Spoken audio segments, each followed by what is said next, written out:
Flamingos are birds. A flamingo is a bird. A flamingo is a bird. And a flamingo is a bird. Hey y'all, my name's Mer. Welcome back to my channel. Today we're going to be doing a reading vlog where emojis choose my TBR. So here's how this is gonna work. I asked on my Twitter and my Instagram, which are both linked in the description down below, if you guys could send me non-face emojis.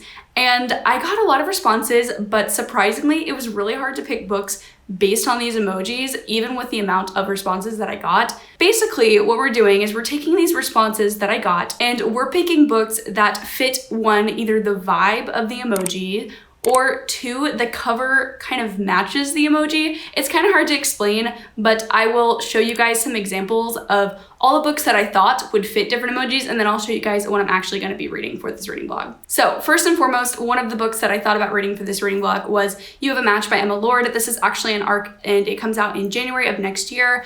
And Alan sent me a fish emoji for this video.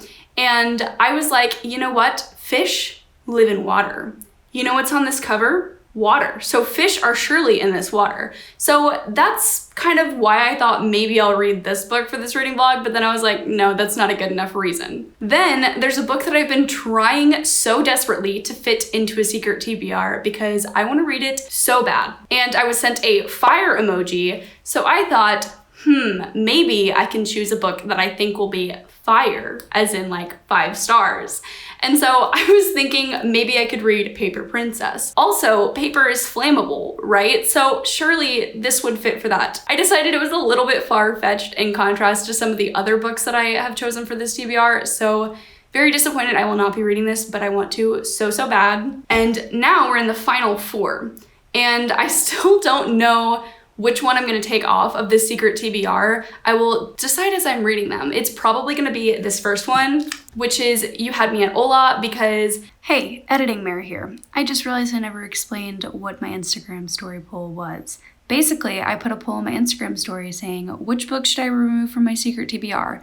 And these were the results. 17 people on my Instagram story said to get rid of this one, and 17 people said to get rid of another one, and then 16 people said to get rid of the third one. So I'm very conflicted as to which one to take off my TBR, but I think that this one is the one I'm the least interested in because I've heard very mixed reviews. People are usually saying it's 3 stars, it's fine, it's nothing special, but Paige from the PM Reader sent me a TV emoji, which is perfect for this book, which is kind of why I want to read it for this reading vlog, because I feel like if any of the emojis that I got were perfect for this reading vlog, it was the TV one, and You Had Me at Hola, because this has telenovela stars in it. So a TV perfectly encaptures the essence of this book, but everyone was telling me to not read it, so I'm conflicted. Then Rachel sent me a mailbox emoji, and I definitely am going to be reading this book for this reading vlog, which is My Grandmother Asked Me to Tell You She's Sorry, and of course I'm gonna try and get Frederick Bachman into any video concept that I possibly can, but letters, I think, are in this book.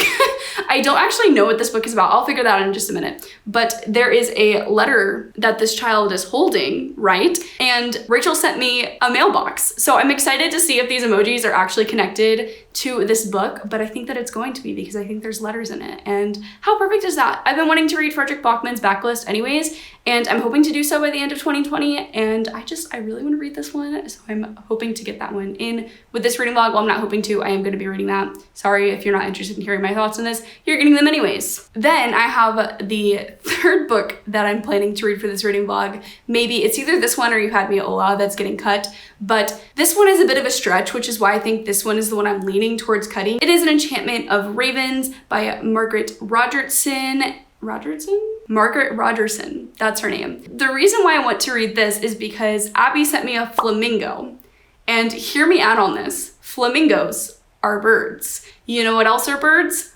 Ravens. So the emoji definitely connects here. Then on Twitter, I was sent a crystal ball emoji twice, and with those emojis that came with it, there was a pink heart, and then there was also like a moon. So I think Catherine House kind of fits the bill with that, don't y'all think? I have not read this book, but there's pink and there's purple on the cover, which fits those emojis vibes. Personally, in my opinion, I think that it's perfect for this. When I saw those emojis, I was like, Catherine House. So this is a dark academia book, and apparently there's like a woman.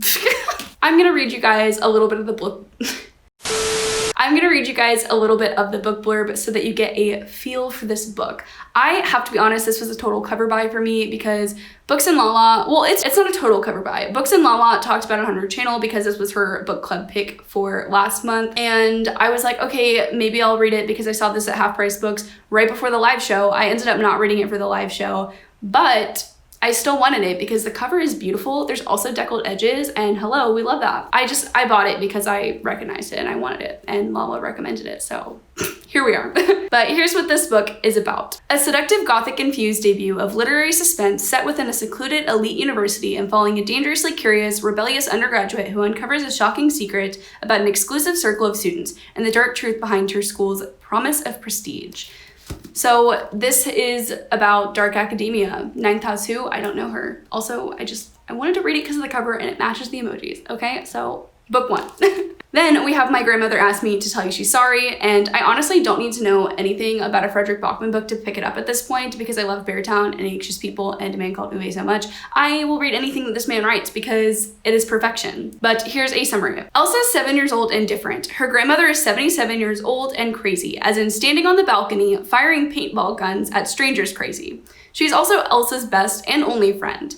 At night, Elsa takes refuge in her grandmother's stories in the land of almost awake in the kingdom of Miamas? Where everybody is different and nobody needs to be normal. When Elsa's grandmother dies and leaves behind a series of letters apologizing to the people she has wronged, Elsa's greatest adventure begins. So there are letters in this actually, so this definitely does fit the emoji of this, and also this sounds really sad because Elsa's grandmother died. So this is going to destroy me, I know it, and I'm excited to read it, but also not looking forward to my tears. Then we have An Enchantment of Ravens. Every enchantment has a price. Isabel is a prodigy portrait artist with a dangerous set of clients, the immortal fair folk, but when she receives her first royal patron, Rook, the Autumn Prince, she makes a terrible mistake. She paints mortal sorrow. Why can't I talk today? She paints mortal sorrow in his eyes, a weakness that could cost him his life. So this is a book about fairies and painting, and it's really short, and it was $5 at Half Price Books, so I definitely purchased it. And I don't know if it necessarily fits the flamingo vibe, but a raven is a bird, a flamingo is a bird, it fits. Okay, thank you. And then the last contender for this reading blog is You Had Me at Hola. After a messy public breakup, soap opera darling Jasmine finds her face splashed across the tabloids. When she returns to New York to star in a new bilingual romantic comedy television show, Jasmine figures her leading lady plan should be easy enough to follow until a casting shakeup pairs her with telenovela hunk Ashton Suarez. So I've actually read a chapter of this book already. I don't love it, I don't hate it, and I feel like I'm gonna be overly neutral about this one like everyone else, so still don't know if I'm gonna be reading this one. Time will tell, but this definitely does fit the TV emoji prompt because, hello, it's about television stars. So, will I read 3 books in this reading vlog? Will I read all 4? Will I give up and DNF all of them? Stay tuned to find out. For now, here is my TBR for this reading vlog, and I'm super excited to get to it. I don't know which one I'm gonna start with, but you'll find out in the next clip. So, see you guys in a little bit. Hey guys, so I know that we just started this reading vlog, but I think I'm going to DNF my first book. Everyone warned me not to read this book. I really do hate to start off this reading vlog immediately with a DNF, but I know that if I read this, it's just gonna be a 2 or 3 star, and it's not that it's super bad, but it's just not good. It doesn't really have anything going for it, and I'm not invested in the story at all. I'm almost halfway, and I was thinking to myself, like, while I was reading it, about other things, and that's never a good thing, to have your mind just be completely off track from the book. And I just was noticing myself skimming parts, and I just wasn't into the story, so we're gonna stop. But I will say that I am happy that I picked this book up because they actually talk about emojis in this book. There's like texting. They send emojis relating to telenovela roles. She added a skull emoji to the end. Sent a line of 17 kiss emojis. Like, they actually included emojis in this, which I think is so cool for this themed reading vlog, since, you know, emojis actually chose how I read these books. So I made a little sticky note of all my thoughts while I was reading it. And my number one thing that I had heard about this book is that the characters are acting a lot younger than they are actually written to be, because these characters are supposed to be like between 30 and 40 years old. I don't know their exact age, but they read kind of like they're 25, maybe, if that. I definitely see how their age and how they act in contrast to their age is irritating. That wasn't like my biggest thing with this book though. I think that overall I just didn't feel the chemistry between the 2 characters, and I didn't really have a reason to root for the romance. I felt like their entire thing was just attraction based. Like, I never had any scenes with Jasmine or Ashton where I was like, okay, I can see why one of them would like the other person, but they're pretty much just like, oh my god, this person's hot and I really want to get with them. And that's not a convincing reason for me in a romance. I want you to have some softer tones to it. I want there to be, you know, a personality trait that you're wanting in this other person. And it just purely felt like it was attraction. And yet there wasn't really anything going into that, right? Because like, even though they had this attraction for each other, they still hadn't gotten together by the almost halfway point, which is fine. Like, I don't mind a slow burn romance. If you're gonna base it off only attraction and not give me a convincing reason to root for these characters, then you need to like add something to it. You need some flavor, and there just wasn't any. I also did really like the TV scenes, but also they felt really jarring because they were super short and they never felt like they had any point to it except to add to that physical attraction that they had to each other. So overall, I just wish that this book had more scenes of Ashton and Jasmine actually talking and having good interactions, because the book started off really strongly. There's a scene where Ashton spills coffee on Jasmine, and I thought that that was really cute, and how Jasmine reacted I thought was really positive. But that was it. That was like the only thing in the 130 pages that I read that I actually thought was cute and that I could root for. So I just don't care. And I feel like this book is fine, but that's all. Like, it's not bad, it's not good, there's nothing overly positive, there's nothing overly negative. It's just okay. And because of that, I'm just gonna DNF it, because I'd rather read a really great book right now than one that is mediocre. So overall, I think that the emoji that was chosen for this book actually did really fit the book because it was a TV, and it is about a telenovela. There was actually TV scenes within this book, and there was a lot of emoji references. So that was something really cool to read about that I didn't expect with this book. But I'm ready to put it behind me. I'm not gonna think about it anymore after this because it was just so boring and I didn't root for anyone. So I am going to go pick my next read, and I'm not sure what that's going to be yet, but I will let you guys know in the next clip. So see you in just a minute. Hey guys, so I am 50% of the way through with an Enchantment of Ravens, and I'm surprised to say that I'm absolutely loving this book, and I'm so glad that I picked it up. I'm really shocked that I like this because it employs a trope that I really dislike, which is insta-love. So I've read 2 books recently that have had insta-love in it, and I'm actually really obsessed with them because Addie LaRue felt a little bit insta-lovey, if we're honest. And this book is most definitely insta-love because it happens within about a week, and there's really not much connection between them, but the way that Margaret Rogerson writes the romance, I'm like, I kind of stand this. And I absolutely adore the male protagonist in this book, Rook. He's just so adorable, and like, I don't know why I think that. Like, I just love the banter between Isabel and Rook, and I am obsessed with this book. I think right now if I had to rate it, I'd give it 4 stars because I think that it is lacking just a few things for me, and I can't quite pinpoint that just yet. I'll try to when I finish this book if my feelings are the same. I'm really clicking with her writing style. I love her dialogue, and I feel like Sorcery of Thorns is going to be the perfect book for me based off the synopsis. So I am loving this, and I will give you guys full thoughts in just a second. Hi guys, so I have finished An Enchantment of Ravens by Margaret Rogerson, and I think I'm gonna give this book 4 stars. I really liked this, and it sort of fits the emojis vibes. Okay, it does, because a flamingo is a bird, and birds are very important to this story because one of the fairies in this story can transform into a raven, and that is very pivotal for this novel. But I thought that birds would have a more significant role in this book. I mean, they do, don't get me wrong, but I thought that something would happen that didn't in the very end of the book. So I guess that's where my confusion comes in. But anyways, I think that this book is really well written, really well crafted. I honestly think that it's the perfect length, and it employs a lot of tropes that I don't typically like and a lot of plot elements that I don't typically like, but I ended up just really not minding it with this book, and I really enjoyed it. So like I said, I gave it 4 stars. I think just because, like I said, it employs those tropes, and specifically with that, it felt like the 2 main characters fell in love super fast. Like, they fell in love over a week span, and usually that is something I would hate. I would really speak up against that. But the way that Margaret Rogerson wrote about the relationship and the way I felt about the main male protagonist in this book really made me not mind it. I think that they worked really well together, and while I do think it was a little bit fast, this novel is really short, and if there was a lot of time spent developing that relationship, the book would have been a lot longer than I felt like it needed to be. So that's why I didn't really mind it.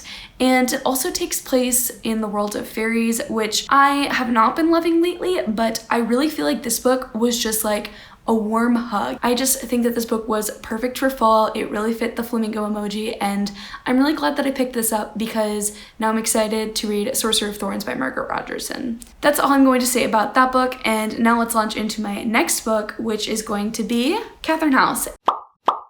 Hey guys, so I am now 50% of the way done with my third book for this reading vlog, Catherine House. And I think that I love this book. So I know that I didn't really give a great summary of what this was about beforehand, but essentially it is about a girl named Inez who goes to this academy that is very prestigious and kind of closed off, and it's called Catherine House. And I mean, I think that's really all you need to know about the basic plot, because that's really all there is Inez is at this school and things are happening. I can't really get more descriptive in that without revealing a lot about the plot, but I will say that it is very, very weird. No one was lying when they said that this book was unusual, and I am honestly really loving it. I mean, there's definitely some scenes where I'm like, what the hell just happened? But I'm never like, I hate this. I'm kind of like really into it. And I just think that's really attributed to the setting of this school. I think it's really, really cool to be at this boarding school and learning more about it and what happens there. And surprisingly, I feel really attached to the characters. It's just really taking me on an emotional whirlwind that I didn't expect to happen. I think that there are a lot of profound things that are being said in here, but it's not like in your face. Like, I think that there are some things that the author is alluding to that kind of relate to individuality and just kind of discovering who you are in the context of a grand scheme of things. And I'm curious to see what other themes I can pick up on throughout the rest of the book. I think it's a very interesting way to tell those messages. I think that this is a perfect fit for the emoji, which was a crystal ball emoji, because this book is very hard to understand, similar to a crystal ball. You look at it and you might interpret it one way, but someone else could interpret it a completely different way. And I've heard a lot of polarizing things about this book. A lot of people have been giving it 1 star, a lot of people have given it 5 stars, and I think I'm definitely leaning towards the 5-star spectrum. Like, honestly, I'm really nervous to see what happens in the end, but so far it has been a wild ride, and I'm just kind of letting everything happen, and I'm really, really enjoying it. So I definitely think it's like a crystal ball in that aspect, because people are just seeing this in very different contexts and very different lights. And I think that the story is overall a little bit foggy and confusing, like a crystal ball, because I honestly don't know where this story is going. I don't know how it's going to end, and it can be really hard to understand the plot. So that's a really long-winded explanation of why I think this book fits that emoji perfectly. So I'm definitely glad I picked this up, because not only does the cover, I have the jacket right here, like resemble the emoji that I got, but the story is actually being told kind of through a crystal ball, which is really, really cool. So I am loving this, like I said, and I just want to go finish it now. So I will update you guys when I am done. Hey guys, so I've officially finished Catherine House by Elizabeth Thomas, and I haven't really planned out what I'm going to say about this, so I'm sorry if my thoughts are a little bit over the place, but I just really wanted to talk about this book because I loved it. I gave it 5 stars. I don't think anyone's shocked based on just like my reaction when I was in the halfway point. This book is just so different from everything that I've ever read, and I am just so excited because I hear a lot of people compare this book to Bunny, and so I'm planning on reading Bunny immediately now because I want more of this in my life. I think that this is the type of book that I have been searching for, and like I didn't know where to look for it. I think it's got the perfect elements of like literary fiction, but also just a bit of weird. Not a bit of weird, there's a lot of weird in this, but I just think that all the elements together really create my perfect ideal book. And that sounds so bizarre when you actually read this book and you see some of the scenes and you're like, Meredith, why you're calling this like your ideal book? I just loved it. I loved it so, so much. And I think it was perfect for the emoji, like I said before, just because it definitely does feel like you're reading it through a crystal ball. It's very fuzzy and confusing, and it's interpreted in so many different ways. And after I finished this book, I actually stayed up and watched a few different reviews of it, and it's just interesting hearing what other people gained from it, because I didn't feel like a lot of people talked about the lessons and like the themes they specifically learned from it. They talked about the weirdness of it and how it kind of threw them for a loop. But I want to focus on some of the things that I picked up on. They were very, very subtle, and I think that's why I like this book so much, is that it took the most bizarre situations, and it kind of threw in like a little bit of a life lesson without you even realizing it. And I don't think I would have picked up on this if I wasn't annotating it, but every time I kind of connected the dots to something, I wrote it down and I was like, I love this. With Catherine House, it is dark academia, and it is not necessarily like a cult, but I guess it kind of has the vibes of a cult because everyone who goes to this school feels really indebted to it because they're chosen to go to this school. They're usually kind of outsiders who don't fit in with other people, and when they go to the school, they feel really special, but they also lose their own individuality. So they aren't allowed to have like possessions from their past life. They're not allowed to talk about their past life. And just like the concept of that made me think a lot about our society and how we're individuals within it and what we bring to the table, because I think that's something that Elizabeth Thomas was trying to comment on, is just how you can lose yourself in a society like this. I guess what I'm trying to say is, like, I think it's really hard to be in a social group and really hard to belong to something and kind of still retain your own individuality. So I thought that was really brilliant commentary that was definitely not in your face, but that I picked up on throughout this book. Something that I also really loved that this book talked about is like, does everyone really know what they're doing? Like, does anyone actually know what's going on in their life, or do they just pretend to? And that was something I really related to. I also think that there were really subtle themes of like feminism in here as well. I just loved how the main character, Inez, was like thinking about things, and I know that probably people would dislike this because of the main character in addition to the weirdness, but I really liked Inez. I think she was a really great main character because I feel like she was very much go with the flow. The Catherine House is what it is. It's weird. She kind of just was along for the ride, and that was kind of my mindset with this book. So I don't really know what else I want to say about it besides I loved it, and I think that you guys should honestly give this book a shot. I do not think that it deserves as many 1 and 2 star ratings as it is getting. I can see how this book is not for everyone, but I cannot see how you would read this and think, oh my gosh, this is the worst book I've ever read, because the writing is stunning. This is the debut novel and the writing is literally immaculate. I absolutely adored it.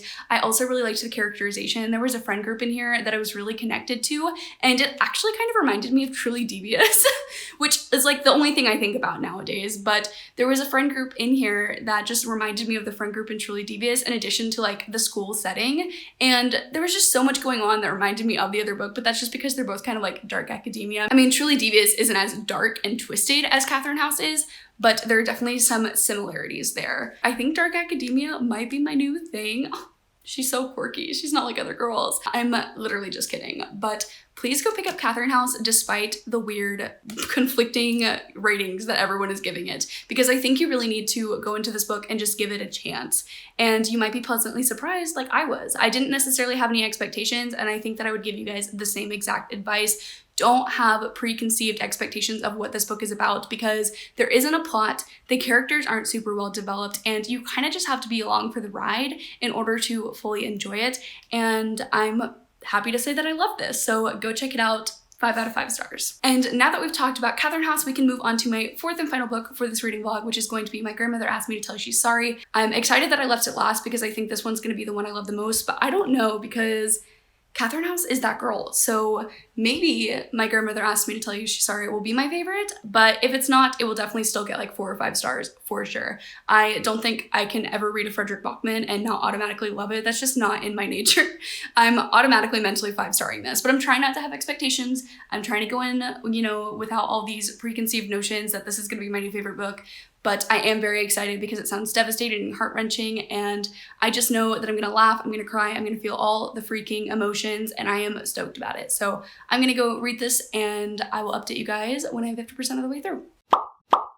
So I am now on my 4th and final book for this reading vlog, which is My Grandmother Asked Me to Tell You She's Sorry. And just a quick recap of what this book is about. It's about a young girl named Elsa whose grandmother recently died, and she asks her to deliver letters to everyone she's ever wronged, and that's kind of where our story is right now. And I am like 50% of the way through, just a few pages shy, and I'm a little bit disappointed because I am not loving this as much as I wanted to. This is a Frederick Bachman book, so I mentally 5-starred it before I even began. And this was actually probably the book I was looking forward to reading the most this month. So I am a little bit disappointed that I'm not loving it, but that's not to say that I'm not liking it. I think that this was a good pick for this reading vlog because it actually does talk about like symbols a lot, which are related to emojis.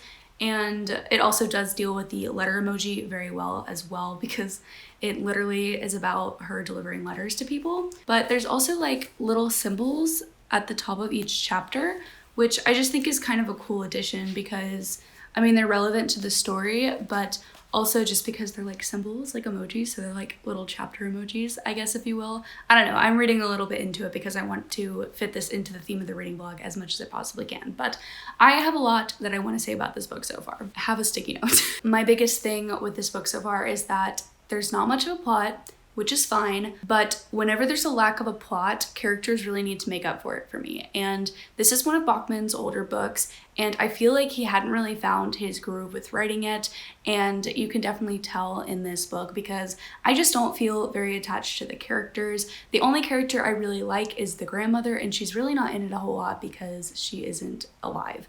And so it's just kind of frustrating to read sometimes because the main character is 7 years old, and so having your entire story be told through the lens of that character can be a little bit irritating at times. She is a kid, she's very selfish, she gets mad at her mom a lot, and I just feel like sometimes I get a little bit frustrated with Elsa. I know she's just a kid, but sometimes I'm like, you did not have to say that. You do not have to react this way to what your mother wants.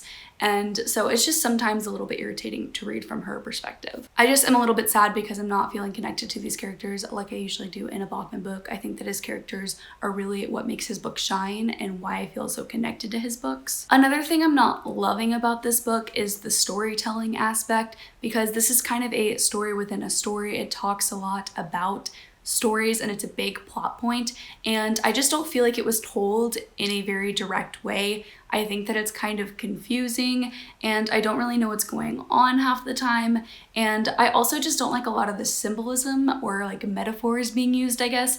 Like there's a dog in here that is referred to as our friend, and I just don't know why I hate that, but I just do. I don't really like reading about our friend, but it's fine. There's also a character called the Monster, and I get that this is coming from like a 7-year-old's perspective, right? But again, it's just another thing that's kind of frustrating to read about. It's not something that I'd seek out in literature. I don't like to read from younger protagonists, and so when it's coming off very young like that, it is just a little bit frustrating. I just feel like this book is trying to do a lot.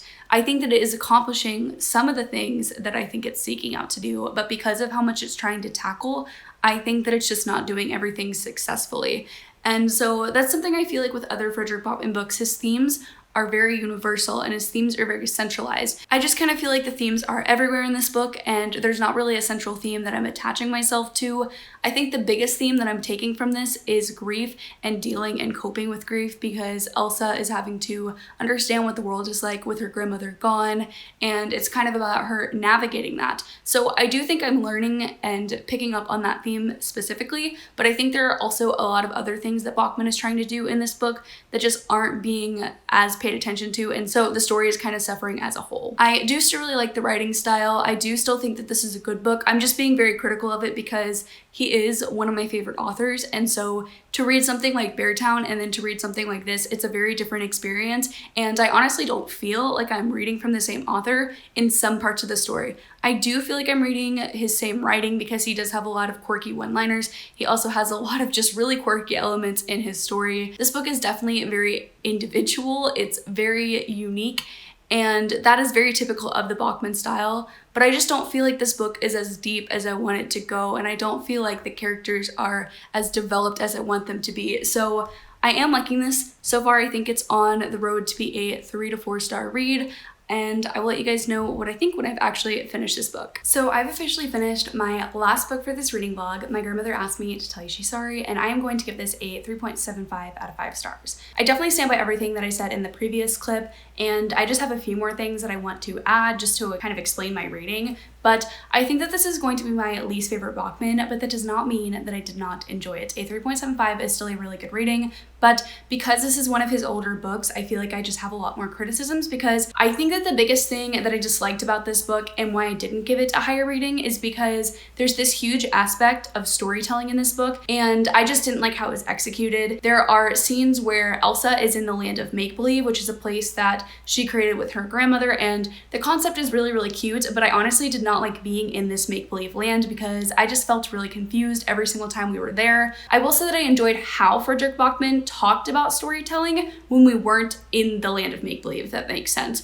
I really liked how he talked about stories and how they impact people, but I didn't actually like being in those stories. I also think that it's important to tell you guys that there are a lot of Harry Potter references in here. It is an older book, and this is from a perspective of a 7-year-old, so she's very fixated on Harry Potter, and it's a very key component in this book and a key component to her loving storytelling. And I just wanted to warn you guys of that if you are interested in picking up this book. That could be potentially harmful. I think that's all I want to say about My Grandmother Asked Me to Tell You She's Sorry. I did really enjoy it. It's not a new favorite for me, but I am glad that I read it because it does have a character named Britt Marie in it, and the next book that I have to read by Frederick Bachman is Britt Marie Was Here. So it's nice to have a little bit of background context for this character and to see where her story is going to go from here. I'm actually really excited because Britt Marie was a character that I really love to hear about and love to see develop throughout the novel, so I think that I am going to really like Britt Marie Was Here. So now let's quickly recap everything that I read for this reading vlog and why I read them, and also what I rated them. So I think I'm gonna go in order of how much I enjoyed them. So in last place we have You Had Me at Hola. This one I actually DNF'd, and so I did not give it a rating, but I think that I could have enjoyed this if I finished it, but I also think that I could have not enjoyed it. So